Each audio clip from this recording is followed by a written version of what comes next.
Assalamualaikum warahmatullahi wabarakatuh. Alhamdulillahidzinufusi zakiyah. Salatu wassalamu ala rasulillah wa ala alihi wa sahbihi wa man tabi'ahu huda. Amma ba'd.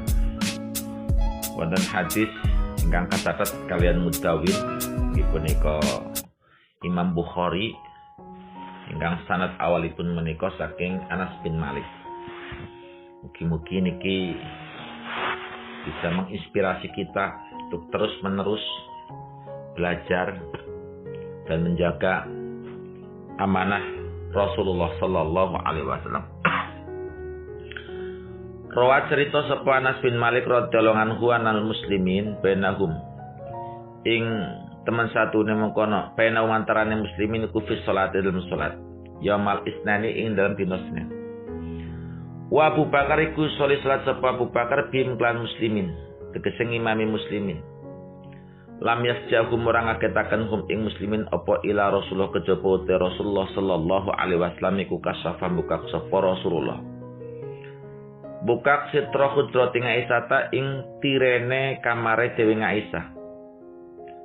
Fanadhara mangko ningali sapa Kanjeng Nabi ilaihim maring muslimin.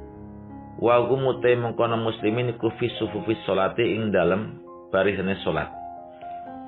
Sumata pas sama mengkono mesem sapa Kanjeng Nabi wa yadhaku kalih ngucem sapa Kanjeng Nabi. Kanjeng Nabi membuka tirai penutup kamarnya Rasulullah bersama Dewi Aisyah menika ningali. Sebab napa? Panci dalemipun Dewi Aisyah kalian masjid menika bersanding. Paling jarak kurang lebih berapa meter ya? Ya 20 atau 10 lah. Baina dipundiaken mabaina baiti wa mimbari raudhah min riyadil jannah. Tempat di antara mimbar dan rumahku mungkin 10 meter lah. Adalah raudhah, taman min riyadil jannah dari taman-taman surga. Kenapa tempat di antara mimbar dan Rasulullah dan rumah Rasulullah disebut sebagai raudhah? Karena di tempat itu Nabi Muhammad nasrul ilmi, gelar ngilmu, menyampaikan wahyu, mendidik umatnya untuk bisa taqarrub ilallah, mengingat Allah. Mila tempat-tempat ingkang dipun ginakaken kangge nasrul ilmi, mendidik manusia, menika dipun sebat kalian sebat riyadun, raudhatun min riyadil jannah. Saya pribadi berharap IT ingkang kita ginakaken kangge mediasi nasrul ilmi, mengembangkan ilmu, kemudian mendekatkan diri kepada Allah, niki uga kalebet raudhah min riyadil jannah. Ning kosok wangsulipun IT ingkang wonten ingkang kangge hal-hal mboten dipun ridhoni Allah, niki ingkang bisa mengundang murka Allah, niki naminipun nggih sak wangsulipun bisa menjadi kufratun min khifarin atau min khufarin niron, sebagai sesuatu yang bisa menjerumuskan, menghancurkan nasibnya kelak di yaumul qiyamah. Mila ginakaken kesempatan-kesempatan IT ingkang saged kangge menyampaikan informasi adalah bagian raudhah min riyadil jannah. Kanjeng Nabi melihat sedaya tiyang Islam menika sedang berbaris dalam salat, Abu Bakar mengimaminya. Sumatabas samayat hakukan Nabi kemudian senyum. Fanakaso Abu Bakrin, kemudian Abu Bakar fanakaso maka mundur sapa Abu Bakar ngalang pengatase tungkake Abu Bakar mundur. Lisolli supaya salat sapa Abu Bakar as-sofa ing sofa barisan. Wa dhanna lan nyono sapa Abu Bakar yen ana Rasulullah sallallahu alaihi wasallam iku yuridu ngarepaken sapa Kanjeng Nabi ayah ruja ing ento. Mentu sapa Kanjeng Nabi la salati melu salat. Sebab Abu Bakar mengira nek Kanjeng Nabi niki badhe salat. Faqala Anas, saged mawon nggih salat seketika ada datang orang lain yang datang imami, imam niku mundur malih. Niki ingkang dipun istikhlaf. pergantian imam di dalam sholat. Baik yang mengganti adalah makmumnya saat ia menjadi imam ataupun orang lain yang baru datang. Niku keng mawon. Faqala andika sapa Anas wa hum al muslimuna ayah tatinu. Bang muslim menika ayah tatinu kefitnah sapa mengkono wong muslim fi sholatim salate mengkono wong muslimin. Fariham bi Rasulillah krana bunga keran Rasulullah sallallahu alaihi wasallam. Sehingga salatnya terganggu karena merasa gembira atas ningali atau terlihatnya Rasulullah sallallahu alaihi wasallam. Fa asara mako isara ilaihi mari muslimin dia diklan astone kan Nabi sapa Rasulullah sallallahu alaihi wasallam isara an atimu an kelakuan atimu nyempurnakan sapa sira salatakum ing salatira. Namun praduganya ini ternyata meleset. Kanjeng Nabi memerintahkan dengan tangannya teruskan. Sumadakhola mongkon limancing sapa Kanjeng Nabi al-hujrata ing kamar. Warkholan ngrembahaken sapa Nabi asitra ing tutupe kamar. Rawahul Bukhari summalam yati ala Rasulullah sallallahu alaihi wasallam waktu salatin ukhra, dan itu adalah salat terakhir yang diperlihatkan oleh baginda Rasulullah sallallahu alaihi wasallam. Para sahabat ngerasa terganggu kenapa? Karena baginda Nabi Muhammad sallallahu alaihi wasallam menika jadi kabar baginda sakit menika beberapa hari sudah terdengar, sehingga sahabat-sahabat Rasulullah sallallahu alaihi wasallam seketika melihat baginda Nabi Muhammad sallallahu alaihi wasallam dalam salat ngraos bingah dengan kebungan menika koyo-koyo mengganggu konsentrasi pun karena posisi sahabat menika dalam kondisi berduka. Kanjeng Nabi kan dalam satu versi dipun ngendikaken diracun oleh wanita Yahudiyah. Jadi tapi ngapunten niki gempar nggih. Sahabat-sahabat berduka dan bukan cuma penduduk Madinah yang gempar dengan dukanya, tapi para malaikat dan alam semesta juga berduka menyaksikan sakit dan wafatnya baginda Nabi Muhammad sallallahu alaihi wasallam yang juga menjadi suri teladan umat manusia. Malaikat dipun ceritakan dalam satu riwayat hingga pada suatu hari datanglah malaikat maut bertamu kepada rumah baginda Rasulullah SAW untuk mengambil ruh Rasulullah, ruh yang mulia. Kedatangan tamu itu sebenarnya ditolak oleh putri tercinta Sayyidah Fatimah Az-Zahra. Jadi Fatimah melihat kehadiran malaikat maut, tetapi Rasulullah SAW menjelaskan bahwa yang datang adalah malakul maut. Betapa tersentaknya Dewi Fatimah, tapi dengan terpaksa Dewi Fatimah pun mempersilahkan masuk. Malaikat maut datang menghampiri Rasulullah sallallahu alaihi wasallam, menanyakan. Kemudian Rasulullah menanyakan kepada malaikat maut, "Kenapa sahabatku Jibril yang selalu mengantarkan wahyu tidak ikut menyertai kau?"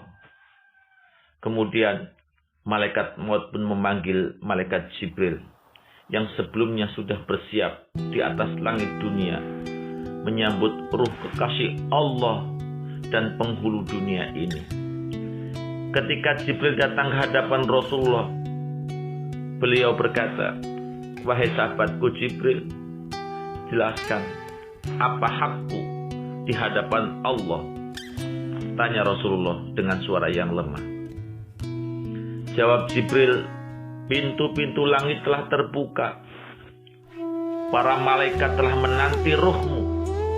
Semua surga terbuka lebar menanti kedatanganmu." Tapi jawaban itu tidak membuat Rasulullah lega. Mata beliau masih penuh dengan kecemasan. Kemudian Nabi menanyakan, "Apakah engkau tidak senang?"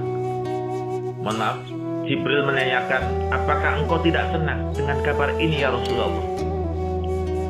Jawab Rasulullah, kabarkan kepadaku bagaimana nasib umatku kelak. Rasulullah akan meninggal dunia, teringat kepada umat-umatnya. Siapa umatnya? Kita semua. Betapa mencintainya Rasulullah, betapa sayangnya Rasulullah kepada kita. Maka kita selaku umat, jika tidak berbalik cinta kepada Rasulullah, ini belum seimbang, belum beres. Kemudian Jibril ditanyakan tentang umatnya. Jibril menjawab, jangan khawatir ya Rasulullah. Aku pernah mendengar Allah berfirman, kuharamkan surga bagi siapa saja kecuali umat Nabi Muhammad telah berada di dalamnya, kata Jibril. Detik-detik semakin dekat saat Rasulullah Shallallahu Alaihi Wasallam akan kembali ke haribaan Allah. Saat malaikat maut menjalankan tugasnya, perlahan ruh Rasulullah ditarik. Nampak seluruh tubuh Rasulullah bersimbah peluh, urat-urat leher pun menegang. Rasulullah berkata, Jibril, betapa sakitnya sakaratul maut ini.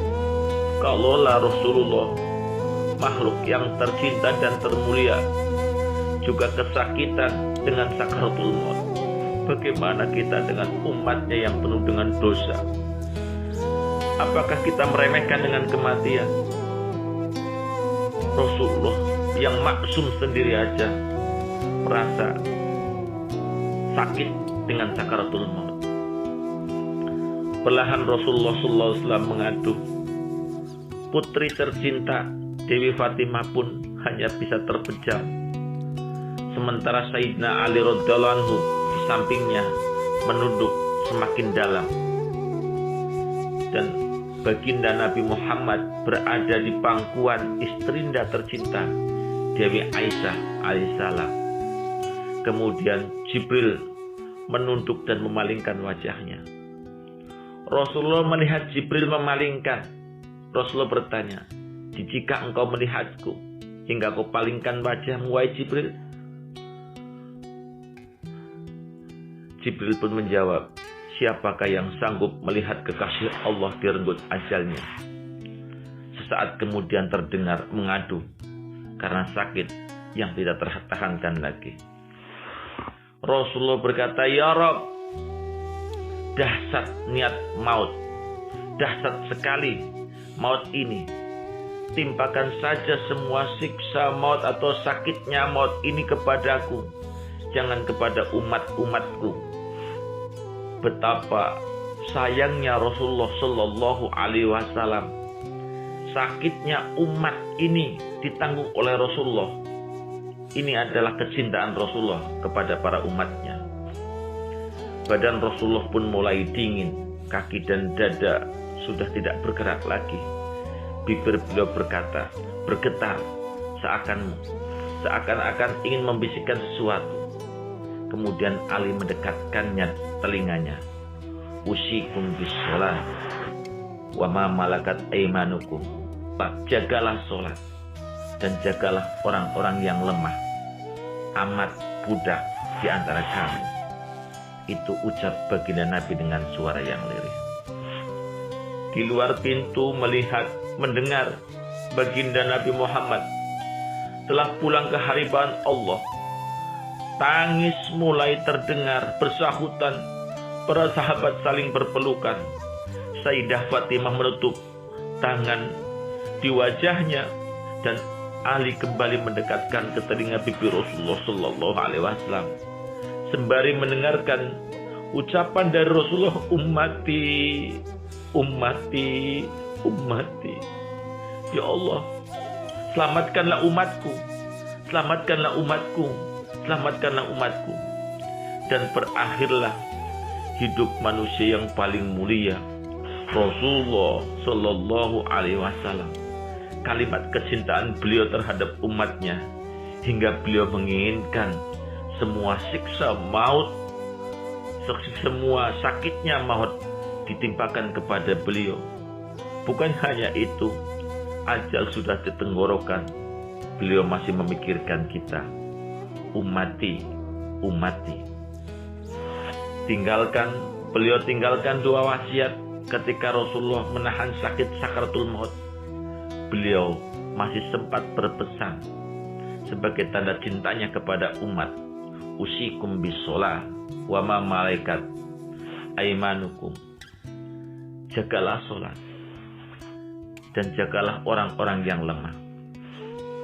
Kan Ummi Salamah Nabi sallallahu alaihi wasallam khina khudira, janganlah yaqulu as-sholah as-sholah wa ma malakat aimanukum. Hadis itu diriwayatkan oleh Ahmad. Seketika Nabi Muhammad sakarat, Nabi Muhammad itu berpesan untuk menjaga sholat dan memelihara orang-orang yang lemah. Ini memberikan gambaran betapa sayangnya Rasulullah kepada kita hingga beliau menekankan agar kita tidak meninggalkan 2 perkara di atas.